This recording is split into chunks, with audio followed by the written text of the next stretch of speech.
Whether you're a seasoned mariner or just testing the water, Your Hometown Marina has all the info you need to navigate the thrills and spills of the boating lifestyle. Coming to you from our home port of Glencove Marina at the beautiful Lake of the Ozarks, host Deborah Wolfe joins boating expert Sherry Jackson and Captain Steve Lemens to help you get off the dock and on the water with sound advice from Your Hometown Marina. Welcome to this episode of Your Hometown Marina. I'm your host, Deborah Wolfe, and I am joined by Glencove Marina owner Sherry Jackson and our in-house expert, Captain Steve Lemens. We are coming to you from the beautiful Lake of the Ozarks, where our idea of winding down the season is revving up your motor at the annual Lake of the Ozarks Shootout, where boaters from all across the world come to the Lake of the Ozarks to set top speeds on the water, and two in particular we are very excited to say brought home honors through their affiliation with Glencove Marina. Sherry, you got to be excited about Brad Rowland and, of course, your own Dan O'Keefe. They were fantastic. You know, Brad, he won last year in the pontoon division. He went 112. This year he went 114. It's a Tritoon. It's a Tritoon. It's a Tritoon. But they call it the pontoon division. So what can you say? And an amazing 114 miles an hour in the world's fastest pontoon Tooned-In, Mr. Brad Rowland. Congratulations. Yes, Brad, you got to be pretty excited about that and your record. I am very happy. It ran good. Everything worked out perfect. No need to go out again. Well, there was a time that a Tritoon or a pontoon was never going to come close to that. You're right. I mean, my first boat, it was twins, and it was 55, 60. People would see you come down the lake, they were freaking out. But I knew this would work, and it's just come to this, and it's working. Actually, just spent a little time with Brad, and he is building a brand new rocket ship for next year. Oh. It is something else to watch that boat go across the water.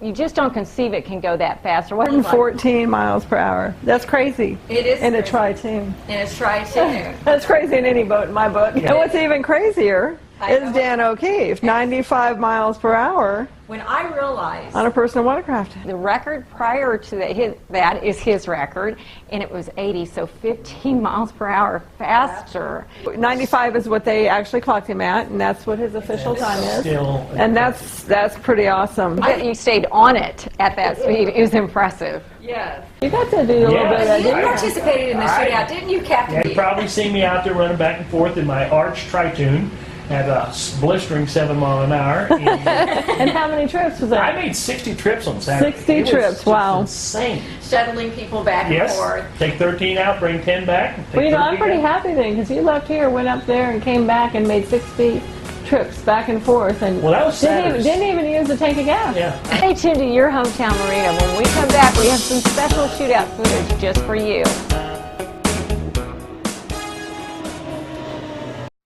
Polylift boat lifts. Your boat is a major investment.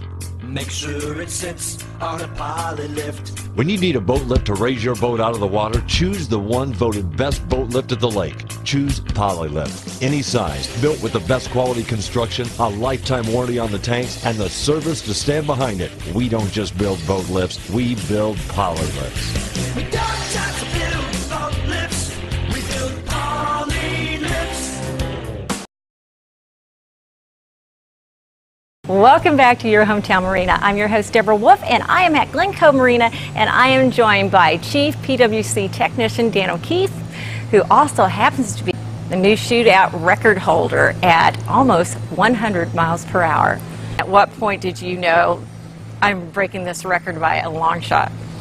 I told myself before I started I wanted to break 90, so when I got about a quarter way through the course, which is almost right at 1,000 feet. They let us PWCs run a lot shorter distance than the boats.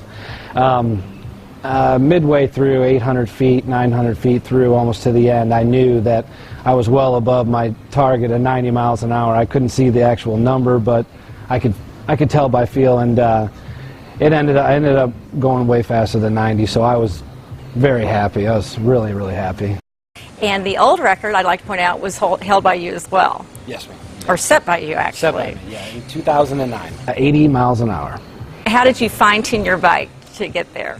Same exact PWC that I went 80 on, except for there was a 3-year gap there where I was able to enhance it pretty good. In fact, we changed a lot of things on it, up the horsepower quite a bit, quadrupled the horsepower on the actual craft from when it ran 80 to when it ran 95. And you know, new pump. The pump that I use is very, very good pump system. It actually not only has one impeller, but it has two impellers.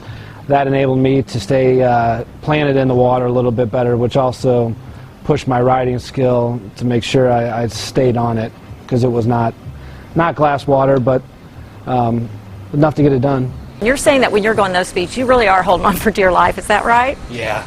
In a very skilled way. It is. It's majority skill, but yeah, you're hanging on for dear life is a great way to put it. Halfway through the run, you kind of determine, am I going to stay on the ski? Because you're reading the water quite ahead of, probably 300 feet ahead of you.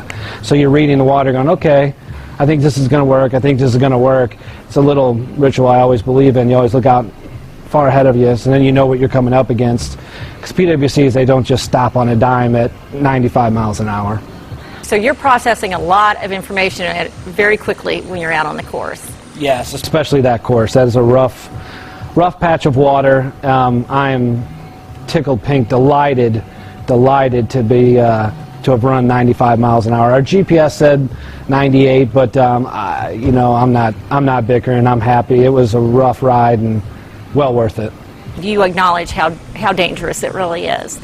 Your skill level of riding has to be there, and what people don't understand is if you're not a skillful rider, safety comes into play, and then you can get injuries, and nobody wants to get hurt. The way these watercraft are moving across the water nowadays, safety is huge. Our life vests are 100 mile an hour rated. We wear neck braces and helmets, you know, at the shootout I do, for the fact of, you know, at 95 miles an hour on a PWC and 1 foot to 2 foot chop. The best advice I can give somebody is crawl before you walk. Don't try to set the world on fire. It's the last thing anybody wants to see, is anybody falling off a PWC at high speed and getting hurt. Now, speaking of setting the world on fire, November's right around the corner, and you have a big date at the World Championships in November. So we would expect that after that big shootout performance that we should see yet another title. We're hoping, yes, yeah. In fact, we're sitting pretty good for this year. In fact, the competition is very strong this year. It's obviously increased since last year, but you know, I love the competition. So I think we'll be good for the final of 2013 at the top of the podium. We look forward to seeing what happens with the World Championships and seeing what happens with your record next year at the shootout. Yep. Right? Excellent. I couldn't say it better. And we look forward to seeing all of you when we return after this quick break at Your Home Town Marina. Ozark Barge and Dock has been delivering the best quality workmanship and design on the Lake of the Ozarks since 1988. Designed to provide you with low maintenance and durability, our docks will float you through years of fun and recreation. Even in rough water, you can enjoy the lake like it should be. Contact Ozark Barge and Dock at 573-372-5501 or come visit us at our P Road location just off Highway 5 between Gravois Mill and Laurie. Sit back and relax while our skilled employees use top quality materials to create the dock of your dreams. Very happy. Very happy. Such a completion with having the memorial for Bob. Kind of brought it full circle this time. It did. It was nice. We talked about the Hall of Fame for a few years, you know, and then of course with Bob's passing, you know, we wanted to do something special for him, and it just worked out really well to be able to combine the two and build the memorial here at Captain Ron's for him and for the, you know, the legacy of the shootout and all the Hall of Fame members. I sat over there with Jeff Dorhauer, and it was really emotional. It's great for the shootout, you know, and certainly great for all those people that did everything, you know, all those hours that they put in just to build this thing and make it what it is today. I mean, all I've had to do is just continue, you know, what they started. Something like 800 volunteers on the ground and on the water throughout the event? We believe we had a little over 620, something like that, but it's up about, I don't know, almost 100 volunteers from last year, you know, so the groups just continue to come out and support you. I mean, we absolutely could not do this without them. You mentioned about the memorial, you know, and this is an ongoing fundraiser for the shootout for years to come. We have thousands of bricks out there that can be purchased. And you go on the Shootout website. It's really easy. You fill it in, click it. You can pay online. And we want to continue to people throughout the year to continue ordering those bricks, because that is a base of what we're doing as far as raising money for the Shootout charities. One statement that I've been hearing throughout the Shootout that I'm sure you'll be happy to hear is they keep raising the bar, and I think you should be applauded for that. Well, we do, and it's not just us, the committee members that are trying to raise the bar, but it's the volunteer base that's raising the bar. It's the sponsors that are raising the bar. It's these racers that come out here and continue to raise the bar. I mean, we have a PWC that went 95 miles an hour. We got a pontoon boat that went 114. I tell you, it's incredible, and these guys continue to raise the bar. We want those high achievers, and we've got a fantastic core of people like that. It was great this year in the fact that we had the dedication for Bob Morgan and stuff at the Shootout, which was awesome for everybody. And if you haven't been down there to see the statue, it is pretty impressive. I tell you, Ron Duggan, he puts together one heck of a party. He really does. He does an outstanding job. And he doesn't do it just for the shooter or for the racers. I mean, he does it for the entertainment value for the people. For my way to come in and not just break the 208, but to stomp on it was pretty impressive. It's the second largest unsanctioned motor event in the world. Thanks for stopping by Your Hometown Marina. You can catch all the episodes of Your Hometown Marina on the Glencove Marina homepage at www.glencovemarina.com.